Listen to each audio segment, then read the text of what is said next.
아멘. 하나님 아버지 감사합니다. 주님께서 다스릴 세상에 대하여 꿈꾸고 있는 저희들에게 오늘도 우리의 마음에 좌정하셔서 우리의 삶을 다스리시고 또 우리의 가정을 다스리시고 이 교회를 다스리시고 이 지역과 온 세상을 다스릴 꿈을 꿉니다. 주님, 저희로 하여금 이 소망을 가지고 살아갈 수 있는 조양교회 모든 성도님이 되게 하여 주시옵소서. 이간 성령께서 우리 가운데 찾아오셔서 하나님 이 말씀이 들리게 하시며 이 말씀이 깨달아지게 허락하여 주셔서 온전한 그리스도인으로 세워지는 시간이 되게 하여 주시옵소서. 예수 그리스도 이름으로 기도합니다. 아멘. 네, 오늘은 베드로전서 3장 15절에서 16절의 말씀을 가지고 소망의 이유라고 하는 제목으로 은혜를 나누기 원합니다. 제가 젊은 시절에 결혼하기 전, 한참 전 신학교 다니던 시절에 서울에서 춘천으로 오가는 일들을 여러 해 한 적이 있습니다. 그날따라 옆 좌석에 이쁜 여자 청년이 앉았습니다. 보니까 이쁘더라고요. 그러니까 괜히 또 젊은 나이에 마음이 설레요. 그런데 겨울철이라 그냥 온통 이 창문이 다 이렇게 입김에 서린 듯 다 막막한데 이 앞좌석 쪽에는 이 커튼으로 그분 커튼으로 이렇게 닦듯이 닦아가지고 밖이 다 보이는 거예요. 근데 여러분 경춘가도가 정말 이쁩니다. 근데 넉넉히 보는데요, 눈 내린 그 산이 얼마나 이쁜지 너무 이쁜 거예요. 근데 옆에 있는 청년은요 멍하니 앞좌석 이 뒷꼭지 손잡이만 쳐다보고 있는 거예요. 그게 왠지 모르게 좀 내가 보는 저 이쁜 광경을 좀 얘기해주고 싶은 거예요. 얼마나 아름다운지 한번 봐라. 그래가지고 제가 또 청년 아닙니까? 용감하게 일어서가지고 옆좌석에 그 여자 청년이 창가에 앉았는데 유튜브로 나가면 방송에 볼라나요? 근데 앉았는데 제가 용감하게 딱 일어나가지고 손으로 창문을 닦으면서 좀 보시라고 이렇게 얘기했습니다. 그랬더니 그 여자 청년이 저를 딱 한번 쳐다보더니 뚱하게 얼굴 한번 쳐다보더니요 아무 말 없이 그냥 다시 고개를 숙이고 앞에 앉아있는 이 의자 좌석 손잡이 뒷꼭지만 쳐다보고 끝까지 가더라고요. 여러분, 아름다운 광경을 아는 사람들은 소개하고 싶어 합니다. 알려주고 싶어 합니다. 저는 이 모습이 그리스도인이라고 생각합니다. 사람들은 버스 안에서 가장 좋은 자리가 어딘가, 피곤해 죽겠는데 안 들리고 가면 좋겠다, 그 좋은 자리가 어디쯤일까, 또 어떤 사람이 잘생겼나, 어떤 사람이 이쁜가, 애들은 왜 이렇게 시끄럽게 구나, 늘어지게 입 벌리고 자는 사람은 누군가, 또 요즘은 스마트폰만 보고 있을까요? 그럼 이런 거 살피는지 모르겠지만 말이죠. 밖에 이 아름다움을 아는 사람들은 아무리 입근이 서여 있어도 손으로 싹 닦은 다음에 이 버스 안에 갇히지 않고 바깥에 지나가는 아름다운 풍경을 보게 되어 있는 것입니다. 그리스도인들은 바깥을 본 사람들입니다. 커튼을 제치고 입김 서려 있는 그 밖을 보지도 못하고 밖을 볼 생각도 하지 않고 오로지 핸드폰만 쳐다보고 있는 사람들이 있지만, 마치 인생을 그렇게 살아가는 사람들처럼 지금 이 자리가 최고고 여기가 끝이고 전부고 더 이상 없는 것처럼 그냥 멋진 사람, 이쁜 사람 만나서 좋은 자리 차지하고 살아가기 위해서 아득바득 살아가는 사람들이 이 세상 사람들이라면, 그리스도인들은 그보다 더 눈을 시원케 하는 아름다운 세상을 보았기 때문에 커튼을 젖히고 말이죠, 그 밖을 내다보며 살아간다는 것이죠. 그 밖을 보셨습니까, 여러분? 보신 줄 믿습니다. 베드로전서는 이스라엘 백성들이 예수님 돌아가신 지 64년쯤 되었을 때 이 예수 그리스도를 믿는 그리스도인들이 핍박을 받기 시작합니다. 환난이 엄청났어요. 그 환난과 고통 속에 노출되어 있고, 그래서 자기의 모든 것을 버리고 중앙아시아로 다 흩어져서 나그네 생활을 하고 있는 그리스도인들에게 이 고난을 이겨야만 한다. 이 고난을 반드시 이겨야 한다. 그런데 이기되 그리스도인답게 이겨야 한다고 베드로는 이 그리스도인들을, 지금 흩어져 있는 나그네 같은 그리스도인들에게 이야기합니다. 왜? 너희는 소망을 보았으니까. 너희는 하나님이 주시는 희망을 보았으니까. 너희들은 남들이 보지 못하는 또 다른 세계를 보았기 때문에 그 세계를 본 자로서 이 시대에 이 박해와 어려움과 고난을 당당히 이겨내고 그리스도인으로 서야 한다라고 이야기하면서 그들에게 소망의 편지, 위로의 편지를 보내는 이 전후서가 바로 베드로 전후서입니다. 그래서 이 별명이요, 베드로 전후서는 소망서신입니다. 소망서신, 소망을 전해주는 편지다 말이죠. 남들이 보지 못한 세계를 먼저 본 그리스도인들, 남들이 이 세상이 전부라고 생각할 때, 여기가 끝이라고 생각할 때, 여기에 골몰에서 달려갈 때 우리는 여기가 끝이 아닌 것을 알기 때문에 여기에 머물지 않고 우리의 마음을, 아름다운 본 풍경을 가슴에 품고 그것을 소개하면서 살아가는 것 아니겠습니까? 그렇기 때문에 말이죠, 먼저 알았기 때문에 우리가 살아가는데, 그렇게 먼저 안자로 살아가면 반드시 질문을 받게 되어 있다는 겁니다. 너희는 뭔데 그렇게 사는데? 너희는 왜 그렇게 사는데? 너희는 왜 남다르게 사는데? 라고 하는 질문을 반드시 받게 되어 있다고 베드로는 이야기합니다. 그러므로 그 질문에 대답할 준비를 하라고 이야기합니다. 우리 15절 한번 읽어보도록 하겠습니다. 15절 시작.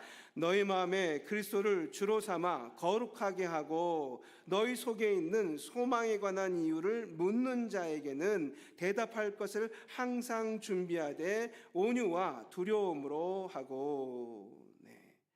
너희 속에 있는 소망, 너희가 본 것, 그 본 것에 대해서 묻는 사람이 반드시 있을 것이라는 거예요.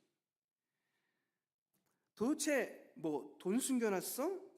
왜 이렇게 항상 힘들어도 웃어? 어떻게 다른 사람들 같았으면 벌써 쓰러졌을 사람이, 아니면 요즘 같으면 당장 스스로 말이지 자기를 해하고 죽었을 사람이 도대체 저 인간은 뭐야? 왜 저렇게 다른 거야? 라고 하는 생각을 품게 되는 거죠. 얘기를 해서 저 사람은 다르구나 하는 게 아니고요, 삶에 배어서 나오기 때문에 뭔가 다르다는 생각을 자꾸 하게 되는 것입니다. 그건 너희 마음에 그리스도를 주로 삼았기 때문에, 내가 주인 되어 있는 것이 아니라 우리 안에 예수 그리스도를 왕으로 삼았기 때문에 삶이 달라지는 겁니다. 내 안에 예수 그리스도를 왕으로 삼은 사람은 세상과 스스로를 구별하며 살아갑니다. 마치 버스 안에 있는 많은 사람들이 그저 그 버스 안에서 벌어지는 일들의 골몰에서 신경 쓸 때, 혹시 자리가 안 비나? 저 자리로 가면 좋을 텐데, 혹시 어디 이쁜 사람 없나? 어디 멋진 사람 없나? 내가 그 자리에 옆에 앉아야겠는데, 또는 아니면 그냥 정신없이 핸드폰 들고 그것만 쳐다보고 있을 때, 밖에 아름다운 광경을 본 사람들은 그 바깥 경치를 보며 이 안에 있는 사람들에게 핸드폰보다 더 멋진 세상이 저기 있노라고 알려주고 싶은 거죠. 여러분, 제가 본 영화 가운데 충격을 받으면서 본 영화가 하나 있습니다. 설국열차라고. 거긴 길이 오로지 하나밖에 없었습니다. 저 맨 끝간, 끝에 있는 칸, 정말 무법자들이 살고 가난하고 어렵고 먹을 거 없는 그 칸에서 저 열차, 저 꼭대기층 맨 첫 칸에 가면 누린다고 하는 소문이 들려온 그 풍요로움과 그 좋은 거다, 하나를 말이죠 찾아서 가. 이 열차는 관광용으로 만들어진 것 같아요. 맨 앞쪽 칸엔 특별석이 있어서 부자들이 그렇게 많이 차지하고 있습니다. 근데 이 맨 끝 칸에는 말이죠 타지 말아도 될 사람들처럼 여겨지는 그런 사람들이 타고 있는 거예요. 중간에 경호원들이 있고 경비원들이 있어요. 이걸 통과하면서 싸우는데 피 터지는 전쟁 속에서 그 앞에까지 갑니다. 온 세상이 온난화되면서 온도가 계속 올라가니까 세계의 폭탄을 터뜨려 가지고 기후를 조정하려고 했는데 이게 너무 과한 효과를 나타내서 온 세상이 설국이 되어버리고 말았어요. 얼어버린 거죠. 그래서 이 세상을 돌아가는 열차 하나만 남고 그 안에 사람들이 존재합니다. 여기에 길은 오로지 그 칸칸을 헤치며 나가서 맨 꼭대기 칸에 가는 것입니다. 그렇지만 그 꼭대기 칸에 갔을 때 사람들은 발견합니다. 아무것도 대단한 것도 하나도 없다. 그걸 발견한 거예요. 그렇게 많은 사람들이 죽어나가며 피척이는 전쟁을 치러가면서 갔는데 아무것도 없는 거예요. 우리나라 대한민국은 정말 가난한 나라였습니다. 어렵고 힘들 때 사람들은 말합니다. 우리가 돈을 벌기만 하면, 우리도 국민소득이 높아지기만 하면 행복해질 것이다. 그랬습니다. 그런데 돈을 벌었습니다. 국민소득도 높아졌습니다. 그런데 문제가 더 많이 생기기 시작했습니다. 여러분, 그게 우리가 바라던 아름다운 광경이 아니었다는 것이죠. 그리스도인들은 하나님 앞에 살아가며 예수 그리스도를 자기의 주인으로 삼고 다른 사람들과 구별되어 살아가야 합니다. 너무도 달라서 궁금한 거예요. 왜 저 사람은 저렇게 살까 말이죠. 여러분, 그런 질문을 받아야 됩니다. 당신은 소망이 뭔데? 당신은 뭘 갖고 있는데 이렇게 다르게 사는 겁니까? 하고 물어야 되는 것입니다. 우리 안에 믿음의 이유가 분명하면 말이죠, 우리 삶은 달라지게 되어 있습니다. 내가 예수 그리스도를 주인으로 삼고 살아가는 사람은 삶이 다릅니다. 남들이 없는 삶의 여유가 있습니다. 여전히 먹을 것 부족하고 여전히 더 나은 환경이 아닌데도 불구하고 웃음이 나오고 여전히 몸이 아픈데도 불구하고 기대가 있고 달라요. 다릅니다, 여러분. 그런데 그 다름이 없다면 문제가 되는 것이죠. 많은 그리스도인들이 한쪽 발은 세상에, 한쪽 발은 교회에 담그고 삽니다. 그러면요, 다름이 잘 보이지 않습니다. 그러므로 질문도 없습니다. 여러분, 왜 세상 사람들이 그리스도에게 질문하지 않는지 아십니까? 왜 우리에게 왜 당신은 그렇게 살아? 라고 질문 안 하는지 아십니까? 너나 나나 다를 게 없는데, 뻔한데, 뭐 질문해서 내가 호기심이 생길 게 뭐 있는데, 그러는 겁니다, 여러분. 안타깝게도. 나는 열심히 교회를 다니고, 나는 열심히 성경을 읽고, 열심히 기도하고, 열심히 봉사했는데 말이죠. 하나님이 아시죠. 예수님이 제일 싫어하는 것이 있었습니다. 당대 바리새인들은 자신들이 가장 하나님을 향하여 열심이라고 생각했습니다. 하지만 그들이 알고 있는 신앙의 내용과 삶은 일치하지 않아서 예수님 보기엔 그것을 위선이라고 보셨습니다. 이 위선을 아주 예수님은 무겁게 생각하셨습니다. 적어도 내가 10년 믿었는데, 내가 기도하는 사람인데, 내가 말씀을 보는 사람인데 이렇게 살아서 되겠는가 하는 아픔을 지니고 하나님 앞에 눈물로 기도하고 간구하는 사람들에게는 하나님이 그 길을 여십니다. 그런데 이 갈등마저 없는 사람들은 요즘 가장 힘든 전도가 무슨 전도냐? 가족 전도라는 겁니다. 가족 전도. 왜요? 모든 것을 본 자녀들이 난 저렇게 안 믿어. 난 저럴 거면 신앙생활 안 해. 라고 하는 일들로 지금 대한민국 교회가 몸살을 앓고 있다는 겁니다. 오히려 사람들이 보고 궁금해서 저 사람들은 도대체 왜 저렇게 살아가는 거야? 저 사람들은 왜 저렇게 이렇게 힘든데도 저렇게 얼굴에 미소가 가득한 거야? 저 사람들은 도대체 왜 저러는 거야? 라고 하는 질문이 생기고 궁금증이 생기게 하는 삶, 그것이 바로 하나님 앞에 믿음의 이유를 바로 가지고 가는 삶이라는 거죠. 교회 안에서 목사님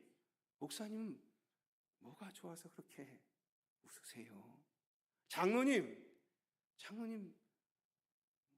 안 힘드세요? 제가 힘든 거 아는데 어떻게 이렇게 담담하세요? 권사님 어디 은행에 돈 갖고 계세요? 여러분, 이런 질문이 우리 안에 나와야 돼요.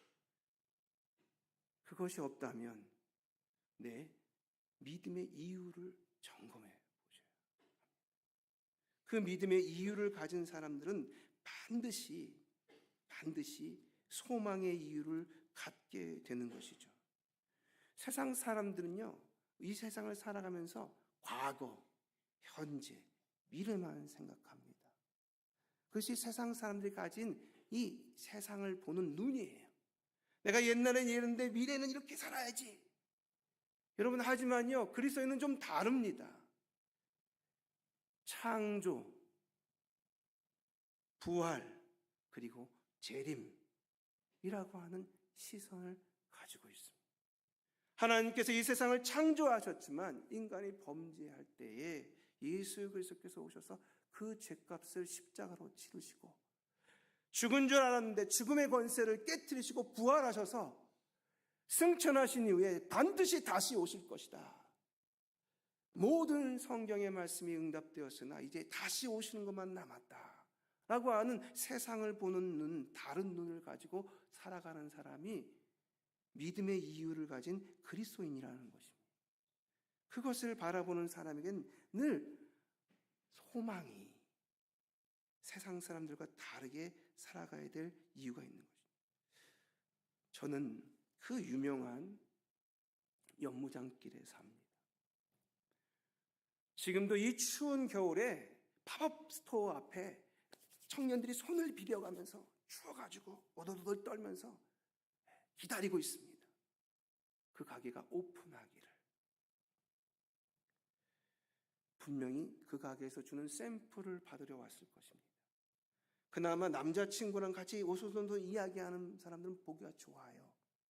하지만 거기에 와서 외국인이든 한국인이든 그것을 기다리고 손을 비벼가면서 추워가지고 막 이렇게 아침 일찍서부터 막 기다리는 청년들을 보면 왜 저렇게 살까? 쟤네들은 뭐가 좋아서 저렇게 서 있을까? 궁금할 때가 있습니다. 묻고 싶어요. 어떤 친구는 캐리어까지 끌고 다닙니다. 왜 캐리어를 끌고 다니는지 아시죠? 팝업 스토어를 들을 때마다 주는 샘플이 많기 때문에 거기다 담아가는 겁니다. 여러분, 묻고 싶어요. 그렇게 다르게 정말 다른 세대처럼 살아가는 그 친구들이 왜 그렇게 살아가는지. 목사님, 이해를 못해서 함부로 말씀하시는 거예요. 우리 사정이 어쩐지 모르시죠? 이라고 하더라도 듣고 싶어요. 여러분, 그리스도인들이 그래야 되는 거예요. 왜 당신들은 이렇게 사시는데요? 뭔 것이 좋아가지고 이렇게 사시는데요? 라고 질문을 받을 때 여러분의 믿음의 이유, 예수 그리스도가 내 주 되시고 하나님 되시다고 하는 분명한 이유만 있으면 그것에 대해서 답하실 수 있는 분이 됩니다. 하나님 앞에서 그것에 대하여 답할 줄 아는 우리 조양교회 성도님이 되기를 예수님을 축복합니다. 그분들에게요, 분명한 소망의 이유가 있어요. 자, 우리 15절 16절 다시 한번 다 읽어보도록 하겠습니다. 시작. 너희 마음에 그리스도를 주로 삼아 거룩하게 하고 너희 속에 있는 소망에 관한 이유를 묻는 자에게는 대답할 것을 항상 준비하되 온유와 두려움으로 하고 선한 양심을 가지라. 이는 그리스도 안에 있는 너희의 선행을 욕하는 자들로 그 비방하는 일에 부끄러움을 당하게 하려 함이라. 베드로는 지금 핍박하고 박해를 받음에도 불구하고 선하게 살고 선을 행하라고 그리스도인들에게 이야기하고 있습니다. 야, 너는 이렇게 무시당하는데도 아직도 모르냐? 너 놀리고 있는 거야. 그거와 상관없이 나는 선을 행하고 선한 양심을 가지고 정직하고 그렇게 살아가는 그들에게 도대체 너는 무슨 생각으로 이렇게 사는 거니? 넌 왜 그러는 건데? 라고 물어오는 그 질문들이 있는 것이 그리스도인일 때 나는 소망을 가지고 있습니다. 여기서 15절에 너희 속에 있는 소망에 관한 이유를 묻는 자에게는 대답할 것을 항상 준비하라.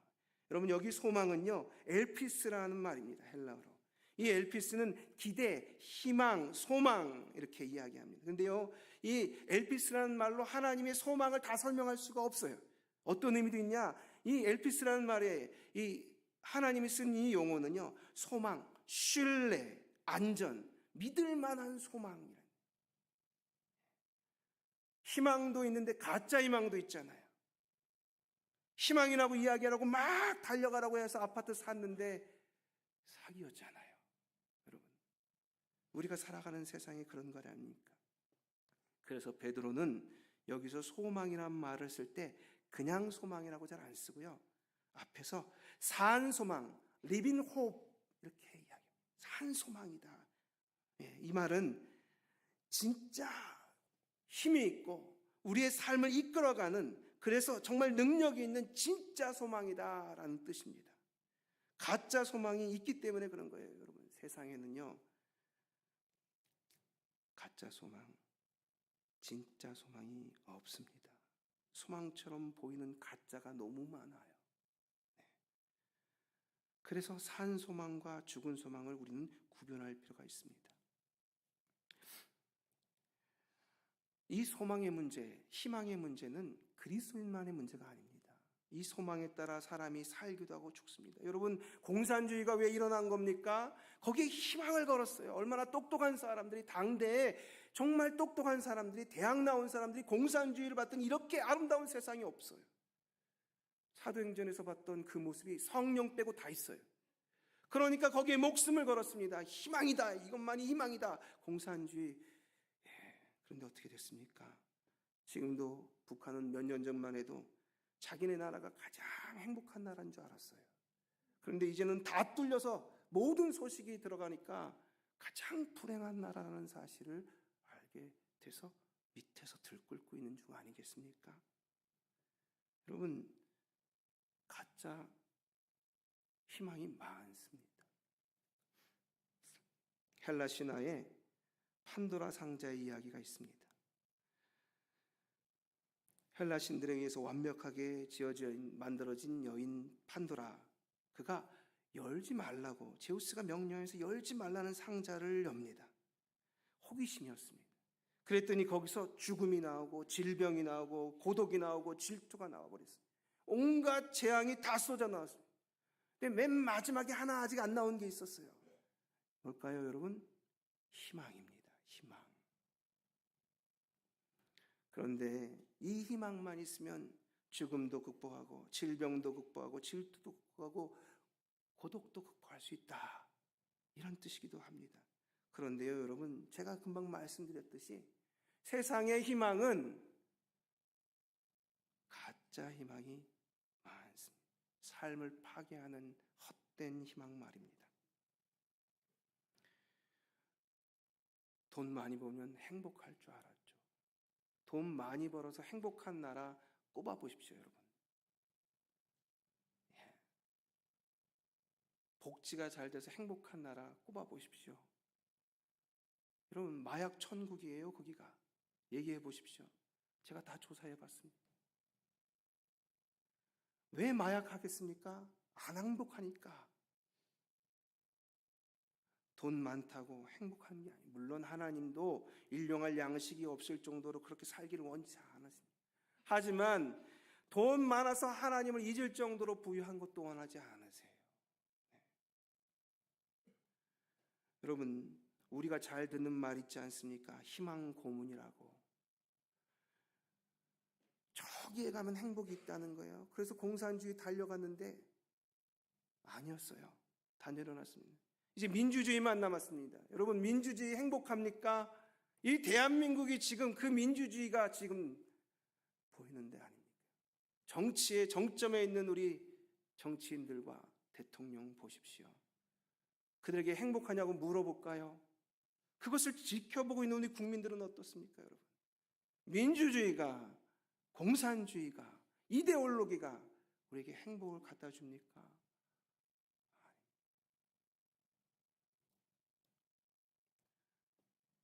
하나님이 주는 소망은 다릅니다. 하나님이 주는 희망을 소망이라고 부르는 이유가 있습니다. 이건 하나님이 주시는 거예요. 하나님이 주시는 이 소망은 약속이 있는 확실한 것입니다. 안전한 것입니다. 신뢰할 수 있는 것입니다. 그래서 소망이라고 부르는 겁니다. 우리의 믿음은 이 소망에 뿌리를 둘 때 온 세상에서 굳건할 수 있습니다. 무슨 어려움이 오더라도 굳건히 버텨내며 이겨낼 수 있는 것입니다. 그래서 결국 이 삶을 살아가는 우리의 모습을 보고 사람들이 너희는 뭘 가지고 있기에, 뭘 바라기에 도대체 이렇게 살아가느냐라고 질문할 때 예수 그리스도가 우리의 주인 되신다. 그분으로 말미암아 우리가 살아있고 그분으로 말미암아 온 세상에 답이 주어질 것이다 라고 이야기할 수 있는 마음을 지니는 것이죠. 여러분, 예수 그리스도께서 우리의 답입니다. 인생의 고민과 인생의 모든 문제의 진정한 답입니다. 진정한 소망은 우리 주 예수 그리스도, 그분이 진정한 소망입니다. 하나님께서 모든 것을 다 이루셨기에 예수님께서 십자가 지실 때 다 이뤘다 말씀하시고 마지막으로 이제 하나 남았습니다. 다시 오시는 것. 그래서 하나님을 믿는 사람들은 이 세상을 살아갈 때 자꾸 갈등이 생깁니다. 그래서 예수 그리스도가 빨리 오셨으면 좋겠는 거예요. 그게 재림이고 우리가 맞이할 성탄입니다. 그 성탄 가운데 진정한 소망, 참 소망을 가지고 살아가는 우리 조양교회 성도님들이 다 되기를 예수님으로 축복합니다. 기도하겠습니다. 하나님 아버지 감사합니다. 오늘도 저희를 불러주셔서 저희로 하여금 세상에 말하는 가짜 희망이 아니라 하나님이 내려주시는, 하나님이 약속하시고 신뢰하게 하신 참 희망, 소망을 품고 살아가게 하심을 감사합니다. 주님, 그 끝에서 우리가 바라던 아름다운 광경을 보게 될 것입니다. 내 앞에 놓여있는 그것에 너무 골몰하지 않도록 인도하여 주시고 이 삶 너머에 존재하며 지금 보여주시는 아름다운 광경을 볼 수 있도록 우리의 눈을 열어달라고, 우리에게 그 참 소망을 보여달라고 기도하는 우리 조양교회 성도님들이 다 되게 하여 주시옵소서. 그래요, 묻는 자들에게 담대히 예수 그리스도가, 우리 하나님이 그 소망의 이유이며 삶의 고민과 문제에